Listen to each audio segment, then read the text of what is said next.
Sir वही है कि ज़्यादा से ज़्यादा जब तक आप प्रैक्टिस नहीं करेंगे उस चीज़ का तो आपको समझ में नहीं आने वाला है वो। अगर आप क्लर्क लेवल का अगर कोई क्वेश्चन बना ले रहे हैं अरिथमेटिक का तो वो बहुत इजी लेवल का होता है, तो लगता है इंसान को कि 10 से 15 दिनों में मेरा तो हो गया है कंप्लीट। लेकिन पीयू लेवल के क्वेश्चन जब आते हैं तो उन लोगों का थोड़ा प्रॉब्लम होने लगती है कि अब हमसे बन नहीं रहा है, शायद हमको आता नहीं, तो उस पर सेल्फ डाउट होने लगता है कि शायद हमसे ना हो पाए। लेकिन ऐसा नहीं है कि अगर आप बेसिक से सारे क्वेश्चंस करेंगे, हर मेथड से करेंगे तो आपका हो जाएगा अरिथमेटिक।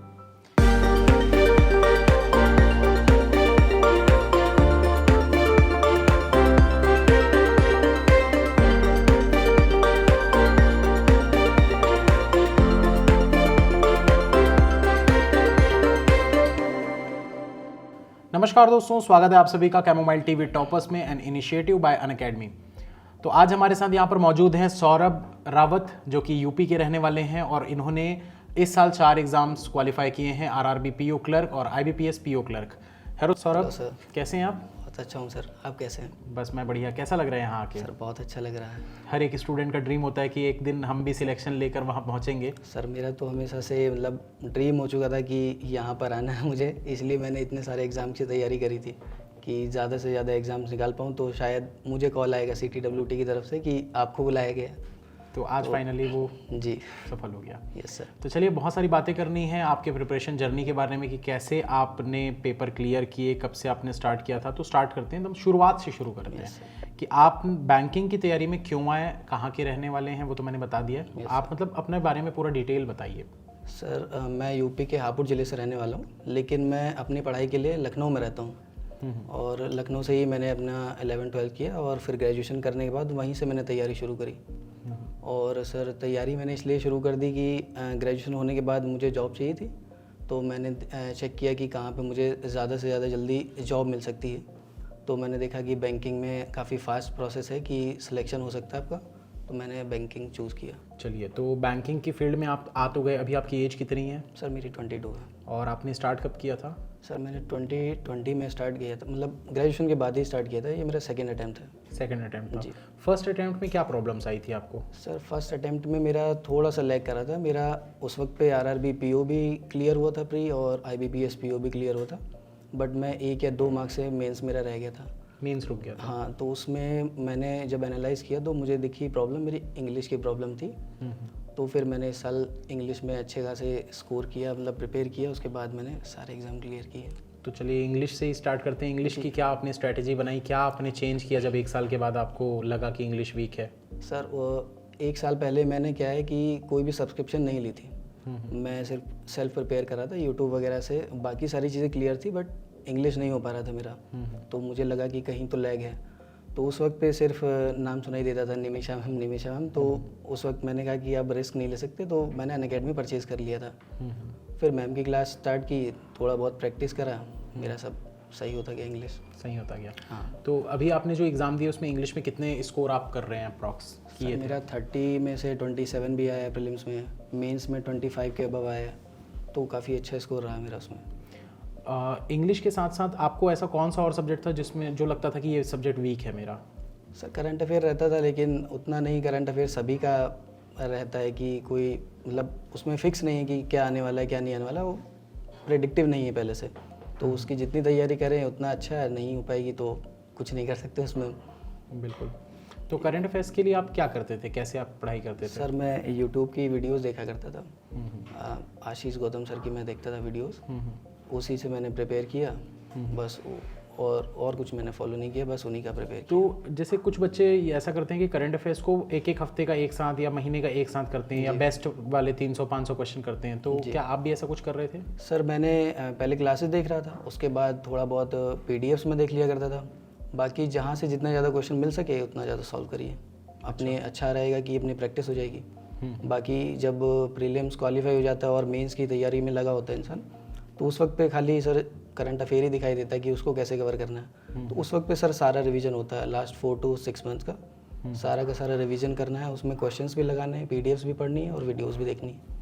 तो इतना सब टाइम कैसे आप मैनेज करते थे? क्योंकि ये भी सवाल करते हैं बच्चे कि टाइम कैसे मैनेज करें। सर मुझे ऐसा लगता है टाइम मैनेज करने की ज़रूरत नहीं है। जब आपका प्री क्वालिफाई और आपको दिख रहा है कि मेंस मेरा लगा हुआ है, तो फिर ऐसा लगता है कि 24 घंटे भी कम है, बस पढ़ते जाओ, जितना ज़्यादा तैयार हो जाए उतना बेस्ट है, क्योंकि एग्ज़ाम क्वालिफाई हमको ही करना है। तो उसके लिए टाइम नहीं देखता था मैं सर, बस पढ़े रहो। अच्छा, एक चीज़ जो मेरा अक्सर मैं बच्चों को कहता हूँ कि सोने का समय कुछ भी हो, उठने का समय फिक्स होना चाहिए।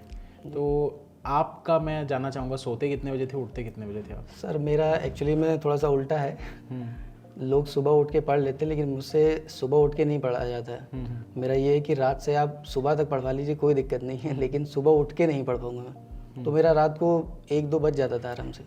उसके बाद सोता था आराम से, 8-9 बजे उठता था मैं। अच्छा, तो जो आपका टाइम टेबल रहता था पूरे दिन भर का, वो टाइम टेबल क्या था? मतलब सुबह उठने के बाद आप क्या क्या सब्जेक्ट किस किस टाइम सुबह पे? उठे और खाया पिया, उसके बाद फिर पढ़ाई में लग गए, फिर दोपहर में थोड़ा सो लिया, फिर शाम को थोड़ा रिफ़्रेश हो लिए, फिर रात को फिर से वही पढ़ाई पूरी। बस। और मैंने जब 2021 में शुरुआत करी थी, तब तो मुझे पढ़ना भी पड़ता था कि मैं रीजनिंग की क्लास देख रहा हूँ या मैथ्स की क्लास देख रहा हूँ। तो ये सब करने के बाद थोड़ा बहुत ही मॉक टेस्ट लगाता था, प्रैक्टिस ज़्यादा नहीं होती थी। इस वजह से शायद और भी कम थे मेरे मार्क्स, लेकिन 2022 में मैंने पढ़ाई कम की, मॉक टेस्ट ज़्यादा दिया। मतलब दिन भर में कम से कम 2 से 3 तो देता ही था, और एग्ज़ाम टाइम पे 5 से 6 मॉक। तो जब आप मॉक देते थे तो मॉक, सबसे पहले तो ये बताइए मॉक कितना ज़रूरी है एग्ज़ाम क्वालिफाई करने मॉक के लिए? ही मतलब सब कुछ है एग्ज़ाम में। अगर आपका बेसिक थोड़ा सा भी क्लियर हो गया है, उसके बाद मॉक शुरू कर दीजिए। मॉक के अलावा कुछ है ही नहीं।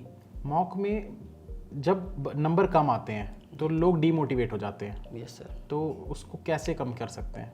सर उसी डीमोटिवेशन को मुझे लगता है मोटिवेशन लेना चाहिए कि मेरे मार्क्स कम आ रहे हैं तो उसको इंक्रीज़ कैसे करूं। अपने एनालाइज़ करिए आप कि किस चीज़ में आपका वीक हो रहा है, और उस चीज़ को मुझे लगता है कि अपनी प्रैक्टिस ज़्यादा से ज़्यादा करनी चाहिए और उस चीज़ में कमांड बनानी चाहिए, तब जाके वो हो पाएगा। मॉक मुझे लगता है ज़्यादा कोई ऐसी चीज़ नहीं है।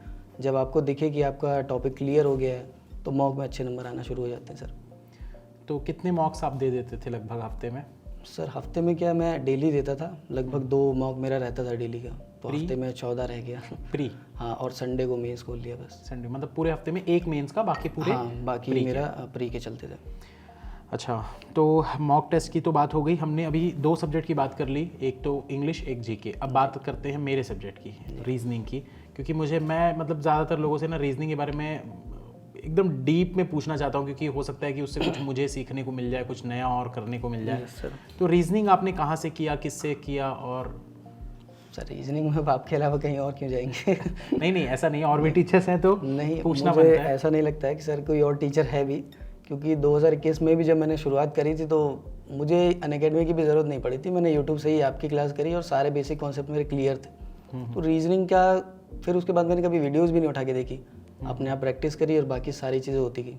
बस उस टाइम पे ज़रूरत पड़ेगी जब मेंस का देखना होता था, क्योंकि मेंस में होता है कि नई तरीके की पजल मिल जाए, जिससे कि अपना हो सके कि प्रैक्टिस हो जाए ज़्यादा से ज़्यादा। तो उसके लिए बस मेंस की क्लास में देखता था कि रीजनिंग की देख लिया, बाकी प्री मेरा मतलब क्लियर था एकदम। प्री में ज़रूरत नहीं पड़ी? हाँ, फिर ज़रूरत नहीं पड़ी, फिर अपनी प्रैक्टिस करी, मॉक्स लगाए, मॉक में अच्छे खासे नंबर आते थे मेरे। तो सबसे अच्छा सब्जेक्ट कौन सा लगता था चारों सब्जेक्ट में? सर रीजनिंग ही मुझे ज़्यादा अच्छा लगता था, बाकी मैथ्स भी मेरा अच्छा है तो मुझे मैथ्स भी बढ़िया लगता था। बस रीजनिंग में ये रहता था कि कोई इतना डर नहीं रहता था कि नहीं हो पाएगा ये। अच्छा, रीजनिंग में हमेशा से सही रहता था मार्क्स। तो जब आप रीजनिंग पढ़ाई कर रहे थे तो प्री के लिए आपने बताया कि कोई प्रॉब्लम नहीं आती थी। एक उसमें टॉपिक होता है सिलॉजिज्म, यस सर। जिसमें बच्चे बहुत डरते हैं कि कब हाँ है कब ना है, कभी सही हो जाता है कभी गलत हो जाता है। नहीं सर, सिलॉजिज्म में जो आपने बताया था उसके हिसाब से मुझे लगता है कि कुछ मुझे कभी कन्फ्यूजन आई नहीं, क्योंकि मैंने कहीं और का देखा नहीं। हो सकता है कहीं और देखा हो उन लोगों ने तो कन्फ्यूजन आती हो, लेकिन मैं एक जगह का फिक्स था तो मैं उसी पे रहता था और मॉक में भी मेरा सही रहता था, तो इतनी कन्फ्यूजन कभी रही नहीं मुझे सिलॉजिज्म में। अच्छा, उन बच्चों के लिए आप क्या कहना चाहेंगे जो 3-3, 4-4 महीने कर लेते हैं पढ़ाई, लेकिन फिर भी वो बोलते हैं सर हमसे पजल नहीं बनती? उनके लिए कुछ गाइडेंस आप देना चाहेंगे? सर उसके लिए मुझे लगता है कि आपको समझने की ज़रूरत है और ज़्यादा से ज़्यादा वीडियोस देखें। अगर आपको समझ में नहीं आ पा रहा है तो और प्रैक्टिस करें कि सर किस तरीके से लगा रहे हैं, किस तरीके से सोच रहे हैं, उस तरीके से उनको सोचना पड़ेगा। जैसे स्टूडेंट्स पढ़ाई करना जब चालू करते हैं तो हार्डली 10-15 दिन होता है, और 10 से 15 दिन में ही वो ये कंप्लेन करने लग जाते हैं कि हमको कुछ नहीं आ रहा, हमारे नंबर नहीं बढ़ रहे। तो उसके लिए आप क्या गाइडेंस देंगे? नहीं सर, इतनी जल्दी तो कुछ नहीं होने वाला है, क्योंकि एटलीस्ट कम से कम 1 मंथ तो आपको प्रैक्टिस करनी पड़ेगी, तब जाके तो आपको समझ में आएगा। क्योंकि खाली पढ़ लेने से तो कुछ नहीं आने वाला। जब तक आपने प्रैक्टिस नहीं करी है तब तक तो नहीं हो पाएगा कुछ भी।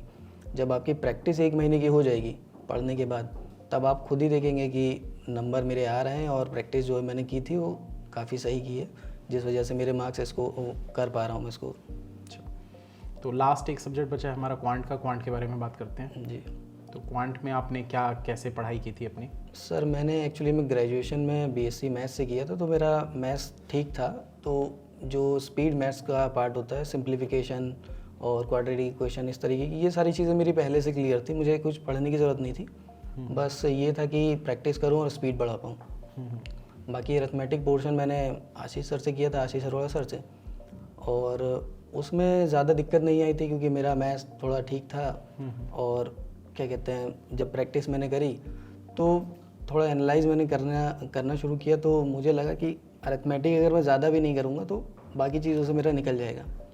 डीआई में थोड़ी स्ट्रांग हो गई थी क्योंकि मैंने डीआई की बहुत ज़्यादा प्रैक्टिस करी थी, उतना प्रैक्टिस कर लिया था बाकी स्पीड मैथ्स डीआई की। अरिथमेटिक के लिए मुझे ज़्यादा समय मिलता था, जितना लोग लेते हैं उससे ज़्यादा समय मुझे मिल जाता था, क्योंकि मैं अरिथमेटिक में ऐसा नहीं था कि मैं बहुत ज़्यादा स्पीड में लगा लेता था। नॉर्मल जो बेसिक मेथड था उसी के थ्रू मैं करता था, जिससे कि आराम से हो जाए, मुझे सही लगे, क्योंकि मुझे ज़्यादा शॉर्ट मेथड पता नहीं था उसके बारे में। और डीआई और ये सिंप्लीफिकेशन, इन सब में मैं थोड़ा तेज़ हो गया था ज़्यादा प्रैक्टिस करने से, तो उससे मेरे पास एक्स्ट्रा टाइम बचता था अरिथमेटिक करने के लिए। एक सवाल बच्चे बार बार करते हैं कि जब हम अरिथमेटिक क्वेश्चंस बनाते हैं, कंसेप्ट हमारे जो हैं वो उस समय तक तो लगता है कि हाँ सही है, लेकिन फिर बाद में हम भूल जाते हैं। नहीं सर, वो तो फिर प्रैक्टिस की लैक है, मतलब लैक ऑफ प्रैक्टिस कह सकते हैं उसको, कि अगर आप प्रैक्टिस नहीं करेंगे तो फिर आप तो भूल ही जाएंगे कॉन्सेप्ट। कहीं ना कहीं मुझे ऐसा लगता है कि जब आप किसी भी कॉन्सेप्ट को ना अपने पूरे अंदर उतार लेते हैं, पूरा अपने दिमाग में बैठा लेते हैं कंसेप्ट को, तो फिर उसके बाद आपको कोई प्रॉब्लम नहीं आनी चाहिए। Yes sir. या तो वो कंसेप्ट को सही तरीके से नहीं समझ पा रहे हैं, ऊपर ऊपर का पढ़ लिए, 8 10 15 20 क्वेश्चन बना लिए और सोच रहे हैं कि हो गया, ये मतलब मुझे लगता है ये प्रॉब्लम हो सकती है। सर वही है कि ज़्यादा से ज़्यादा जब तक आप प्रैक्टिस नहीं करेंगे उस चीज़ का, तो आपको समझ में नहीं आने वाला है वो। अगर आप क्लर्क लेवल का अगर कोई क्वेश्चन बना ले रहे हैं अरिथमेटिक का, तो वो बहुत इजी लेवल का होता है, तो लगता है इंसान को कि 10 से 15 दिनों में मेरा तो हो गया है कंप्लीट। लेकिन पीयू लेवल के क्वेश्चन जब आते हैं तो उन लोगों का थोड़ा प्रॉब्लम होने लगती है कि अब हमसे बन नहीं रहा है, शायद हमको आता नहीं, तो उस पर सेल्फ डाउट होने लगता है कि शायद हमसे ना हो पाए। लेकिन ऐसा नहीं है, कि अगर आप बेसिक से सारे क्वेश्चन करेंगे, हर मेथड से करेंगे, तो आपका हो जाएगा अरिथमेटिक। एक मिथ बना हुआ है बहुत ज़्यादा बैंकिंग एग्ज़ाम्स में कि जो इंजीनियर्स होते हैं वही सिर्फ बैंक एग्ज़ाम क्वालिफाई करते हैं। तो आप भी एससी वाले हैं, तो आप ये बताइए कि क्या कोई दूसरे फील्ड वाले जो स्टूडेंट्स हैं वो भी क्वालिफाई कर सकते हैं बैंक एग्ज़ाम्स? यस सर, बिल्कुल करते हैं, ऐसा कोई प्रॉब्लम नहीं है। मुझे लगता है कि इंजीनियरिंग से कोई लेना देना है इस चीज़ का। बिल्कुल कोई लेना क्योंकि इंजीनियरिंग में ऐसा है कि सब्जेक्ट बस आपने मैथ्स पढ़ा होगा, हो सकता है इसलिए आपका मैथ्स स्ट्रांग हो, बट रीजनिंग, इंग्लिश और करंट अफेयर ये सब बराबर के निभाती है हर रोल उसमें। बिल्कुल। दोस्तों, अगर आपके अंदर भी ये चीज़ बनी हुई है कि सिर्फ इंजीनियर्स ही निकालते हैं, तो ऐसा नहीं है। मैंने आज तक इतने स्टूडेंट्स को देखा है जो अलग अलग फील्ड से आए हुए हैं, मतलब इनफैक्ट मतलब आपने सुना भी नहीं होगा कि ऐसी ऐसी फील्ड जो आपने सुनी भी नहीं होगी, वैसे स्टूडेंट्स तक बैंकिंग एग्जाम्स क्वालिफाई करते हैं। तो अपने मन से सबसे पहले तो ये वाला डर को निकाल दीजिए कि आप एक इंजीनियर नहीं हैं या आपको मैथ्स अच्छे से नहीं आता। अगर नहीं आता तो आप चीज़ें सीख सकते हैं, धीरे धीरे मेहनत करते रहिए, आगे बढ़ते रहिए, डेफिनेटली आप सीख जाएंगे। तो चारों सब्जेक्ट के बारे में तो हमने लगभग बात कर ली है। ओवरऑल अब हम बात करते हैं प्री और मेंस की। प्री की स्ट्रेटजी क्या होनी चाहिए और मेंस की स्ट्रेटजी क्या होनी चाहिए? सर प्री में एक बार अगर आपका बेसिक्स क्लियर हो गया है तो फिर मॉक टेस्ट बस लगाइए, उसके अलावा और कुछ नहीं है। मॉक टेस्ट को एनालाइज कीजिए और ज़्यादा से ज़्यादा हो सके तो लाइव मॉक टेस्ट लगाइए। उससे ये पता चलता है कि आप कितना कंपटीशन में हैं और उसको एनालाइज करिए, परसेंटाइल अपनी देखिए।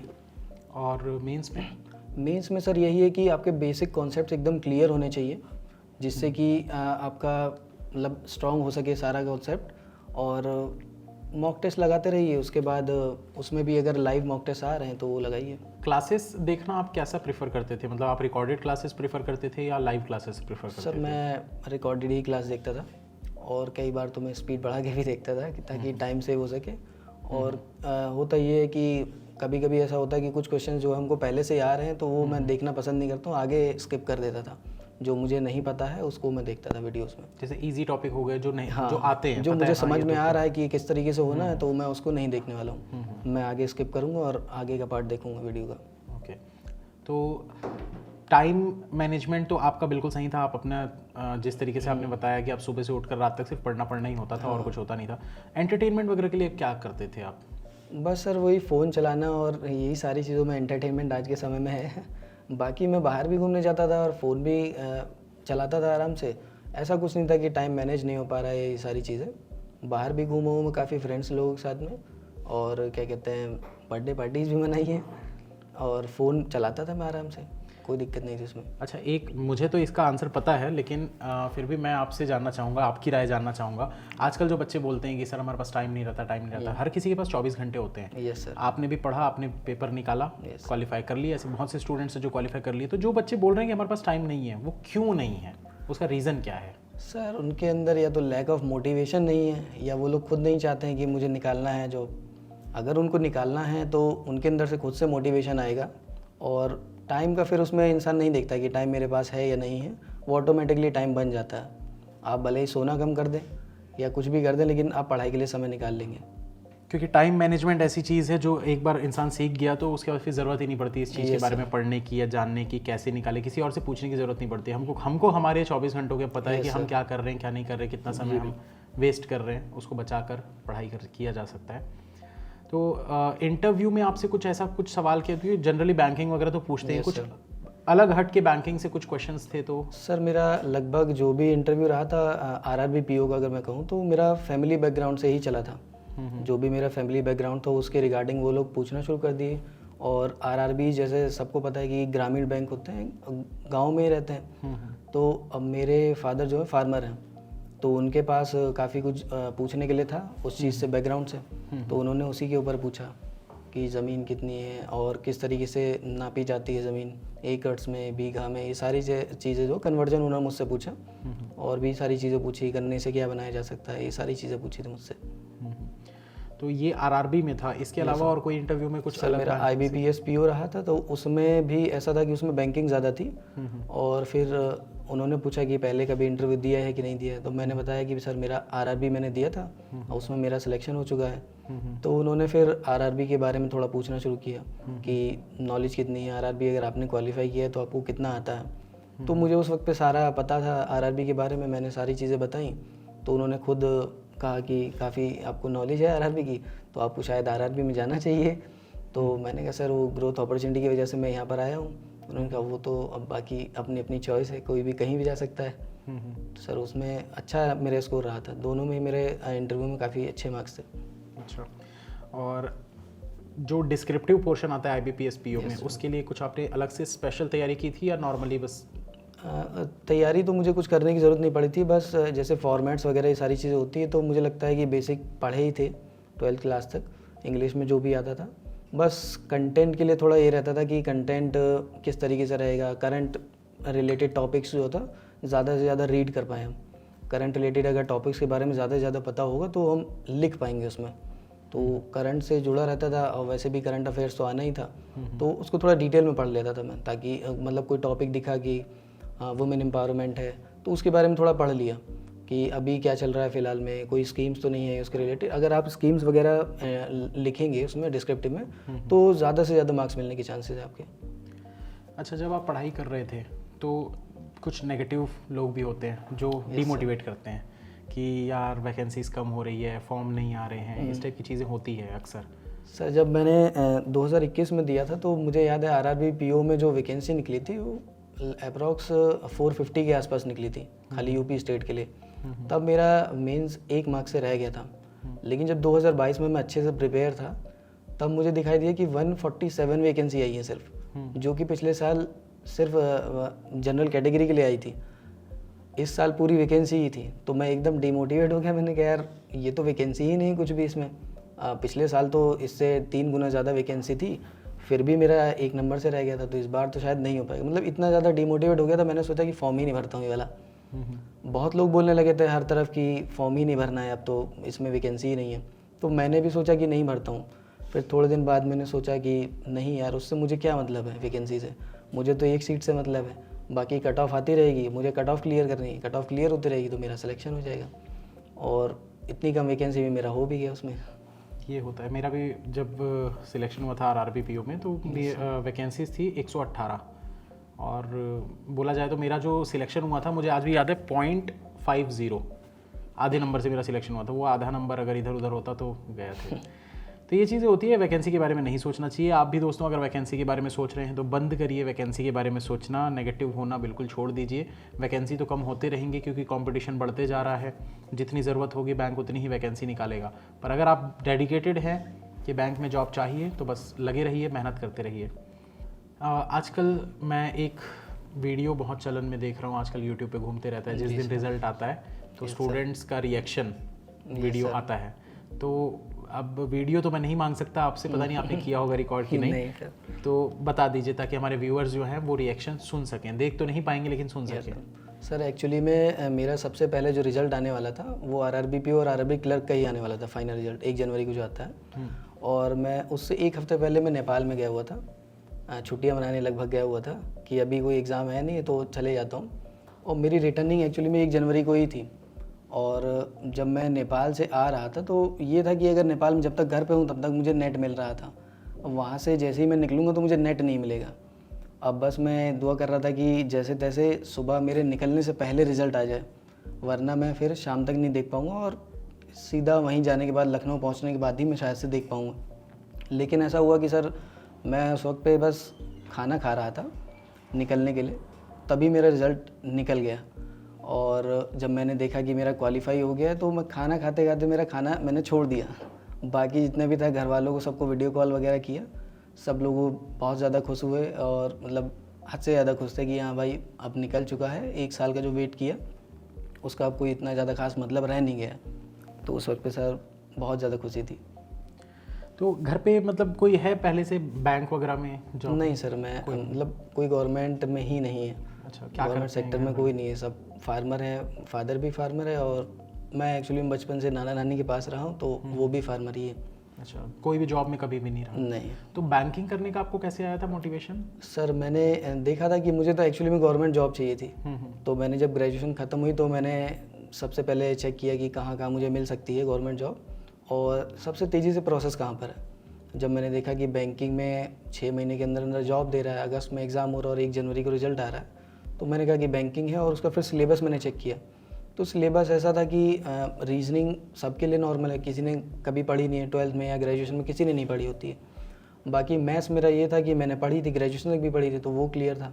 और इंग्लिश ऐसा था कि इंग्लिश भी सब कुछ पढ़ा हुआ था, बाकी रीडिंग करनी होती है, उसके अकॉर्डिंग मैंने किया। अच्छा, ऑनलाइन पढ़ाई या ऑफलाइन पढ़ाई में आप क्या प्रेफर करते थे ज़्यादा, ऑनलाइन करना ज़्यादा चीज़ों को या ऑफलाइन करना?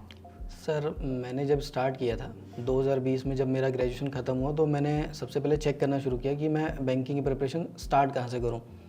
तो मैंने कुछ यूट्यूब की वीडियोस वगैरह देखी, उनके चलते सब लोगों ने रिकमेंड उस वक्त किया कि बुक्स ये वाली चाहिए और ये वाली चाहिए। मैंने बुक जो है तुरंत परचेज़ कर ली और उसके बाद जब मैंने देखा बुक्स में मुझे कुछ समझ में आ नहीं रहा था कि अब करना क्या है, तो फिर मैंने क्या किया कि ऑफ़लाइन क्लास भी ज्वाइन कर ली। लखनऊ में था मैं तो वहाँ पे मैंने ऑफ़लाइन क्लासेस ज्वाइन कर ली। फिर वहाँ पे करीबन 3 से 4 महीने मेरी कोचिंग थी, वो मैंने करी। और फिर ऐसा था कि वहाँ से कुछ टॉपिक तो मुझे समझ में आए रीजनिंग के हल्के फुल्के, लेकिन ऐसा था कि कभी पज़ल के बारे में बात ही नहीं हुई। और मैथ्स की क्लासेस ऐसा था कि लगभग हुई नहीं, आधे टाइम तो मतलब 1 से 1.5 महीने तो मैथ्स की क्लास हुई नहीं पहले। तो मैथ्स एकदम मतलब क्लियर ही नहीं हो पा रहा था। जब वो सर आए उन्होंने एकदम से स्टार्ट कर दिया शॉर्ट ट्रिक्स, हम मुझे समझ ही भी नहीं आ रहा है कि सर चल क्या रहा है, या आखिर उसमें बिल्कुल समझ नहीं आ पाया था, बहुत ज़्यादा रेयर ही हो गया। और इंग्लिश जब मैंने पढ़ा तो इंग्लिश में लगभग ग्रामेटिकल पोर्शन चल रहा था, लेकिन बैंक में जब एग्ज़ाम दिया, मॉक टेस्ट दिए, तो समझ में आया कि ग्रामेटिकल्स इतना ज़्यादा नहीं चाहिए, उसमें रीडिंग स्किल्स की ज़्यादा ज़रूरत है। और वहाँ पे रीडिंग के बेसिस पे कुछ हो नहीं रहा, सब कुछ ग्रामेटिकली करवाया जा रहा है। फिर मैंने जब मॉक टेस्ट देना शुरू किया तो लगा कि हाँ मेरे मार्क्स नहीं बढ़ पा रहे हैं। उसके बाद मैंने ऑनलाइन शुरू किया, यूट्यूब वगैरह सर्च किया, यूट्यूब की क्लासेस मैंने देखी। फिर मैंने आपकी जैसे रीजनिंग की क्लास देखी थी, वैसे ही आशीष सर की मैथ्स की क्लास देखी। तो उसके अकॉर्डिंग जब मैंने लगाना शुरू किया तो मुझे समझ में आ गया कि अब अच्छे से हो सकता है प्रिपेयर। इसीलिए मैंने 2021 में फिर अपने आप से ही मैंने तैयारी करके जो भी था दिया मैंने एग्ज़ाम, और उसमें मेरा RRBPO प्री क्लियर हुआ था और IBPSPO का प्री क्लियर हुआ था। तो बुक्स वगैरह जो आपने प्रेफर की थी, तो आप क्या लगता है कि मतलब एक बैंकिंग एस्पिरेंट को बुक्स प्रेफर करना चाहिए या क्लासेस? सर बुक्स मैं बताया कि मुझे मतलब मैंने कभी खोली ही नहीं बुक्स, लगभग ऐसा हो गया। एक बार जब खोली तो मुझे समझ में नहीं आया, फिर मैंने उसके बाद बंद करके रख दी। वो आज भी पैक्ड रखी है मेरे पास, उनका कोई यूज़ रहा नहीं, क्योंकि सबसे ज़्यादा इसमें ऐसा था कि ऑनलाइन का ही सब कुछ ज़रूरत है।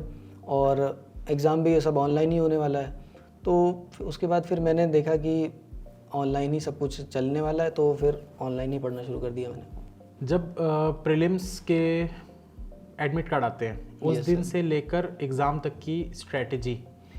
सर उस दिन के बाद से मेरी लगभग पढ़ाई सब ख़त्म हो गई थी, सिर्फ मॉक टेस्ट। दिन के 4 से 5 मेरा मॉक टेस्ट चलता था और सिर्फ उसी में दिन मेरा चला जाता था। मॉक टेस्ट दिया, उसके बाद एनालाइज़ किया, फिर थोड़ा रिलैक्स किया, फ़ोन वगैरह चलाया, फिर से दोबारा मॉक देना।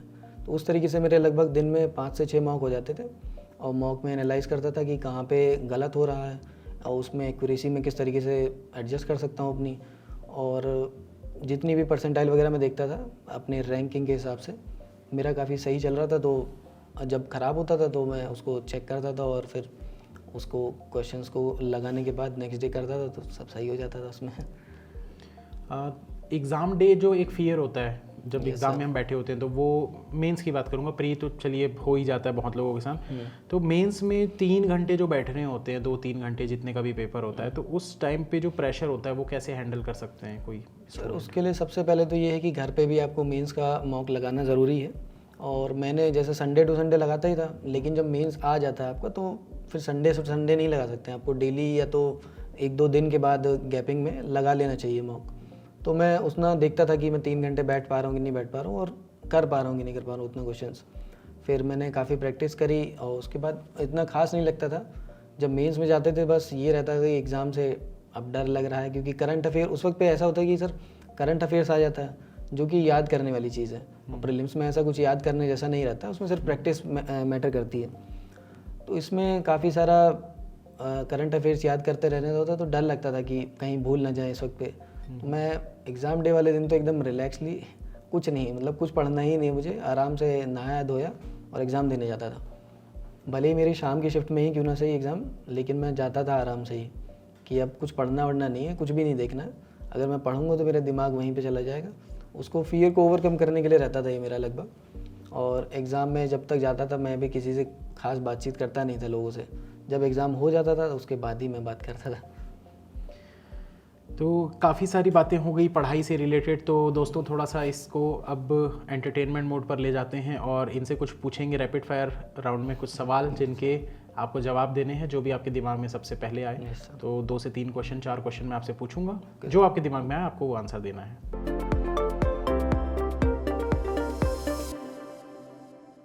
ऐसा कौन सा ऐप है जो आपको मतलब बहुत आप हेट करते हैं लेकिन फिर भी यूज़ करते हैं? Sir Instagram. उसमें सर मतलब पता सबको है कि उसमें टाइम वेस्ट सबसे ज़्यादा होता है, लेकिन एंटरटेनमेंट भी है, जिस वजह से उसको यूज़ करने का मन करता है, करते हैं आराम से। अगर 30 सेकंड के लिए पूरे वर्ल्ड का अटेंशन आपको मिल जाए तो आप उनसे क्या कहना चाहेंगे उन 30 सेकंड में? सर एक्चुअली मैं तो ब्लैंक हो जाऊँगा उस वक्त पे, कुछ बोल नहीं पाऊँगा। आपकी लाइफ में सबसे ज़्यादा मोटिवेट करने वाला पर्सन कौन है आपको? सर मेरे घर में लगभग सभी लोग हैं, सब बराबर करते हैं। मोटिवेशन मतलब सबसे ज़्यादा उम्मीद मुझसे ही लगाई जाती है कि करेगा ये। लव मैरिज या अरेंज मैरिज? सर बहुत। ऐसा कौन सा काम है जो दूसरे लोग तो कर लेते हैं लेकिन आपको लगता है कि बहुत मुश्किल है? सर मुझे लगता है डांसिंग और सिंगिंग सब आसानी से कर लेते, लेकिन मुझसे नहीं हो पाता है। अगर लाइफ में कभी पीछे मुड़कर आपको जाना पड़े और कोई एक दिन चुनना पड़े तो वो लाइफ में ऐसा कौन सा दिन होगा जब आप फिर से जीना चाहते हैं उस दिन को? School days. स्कूल डेज में सारे? मतलब सारे कह सकते हैं या उस वक्त पे जब मैं 9-10 में था, तो मैं नोएडा में उस वक्त पे रहता था। सर एंजॉय था एकदम। चलिए, तो काफ़ी अच्छे आपने आंसर दिए हैं और बहुत अच्छा लगा आपसे बात करके। Thank you sir. Thank you. तो इस सेशन को एंड करने से पहले मैं चाहता हूं कि आप हमारे व्यूअर्स जो यहाँ पर इतनी देर से हमको देख रहे हैं, तो उनके लिए कुछ 2-3 लाइंस उनको मोटिवेट करने के लिए, उनको गाइड करने के लिए आप कह सकते हैं। सर मतलब सबसे ज़्यादा ये है कि आप प्रैक्टिस पे एकदम ध्यान दें, और प्रैक्टिस से ये नहीं है कि मतलब थक जाना है कि आपको प्रैक्टिस अब नहीं करने का मन कर रहा है, उससे डिमोटिवेशन नहीं होना है कि अगर आपको मॉक में कम मार्क्स आ रहा है तो प्रैक्टिस आप जारी रखिए और उससे काफ़ी अच्छे से तैयारी होगी। तो इस शो को ख़त्म करने से पहले एक चीज़ मैं आपसे और चाहता हूं कि आप एक ऐसे स्टूडेंट को टैग करें जो ऑलरेडी सिलेक्ट हो चुके हैं, ताकि हम उनको भी यहाँ पर इनवाइट कर सकें। सर एक फ्रेंड है मेरे, मोहम्मद शोएब, उन्होंने सर इस बार SBA PO और RRB PO क्लियर किया हुआ है। चलिए, तो उम्मीद करते हैं मोहम्मद जी से बहुत जल्द मुलाकात होगी यहाँ पर। तो दोस्तों, जो भी इस वीडियो को अभी तक देख रहे थे, एक आपसे रिक्वेस्ट है, प्लीज़ एक लाइक कर दीजिए दोस्तों, और अगर वीडियो पसंद आता है चैनल को सब्सक्राइब कीजिए, बेल आइकन को प्रेस कीजिए, ताकि आने वाले जितने भी वीडियोस हैं उनके नोटिफिकेशन आप लोगों को मिलते रहे। You can and you will, अगर आप चाहें तो। All the best.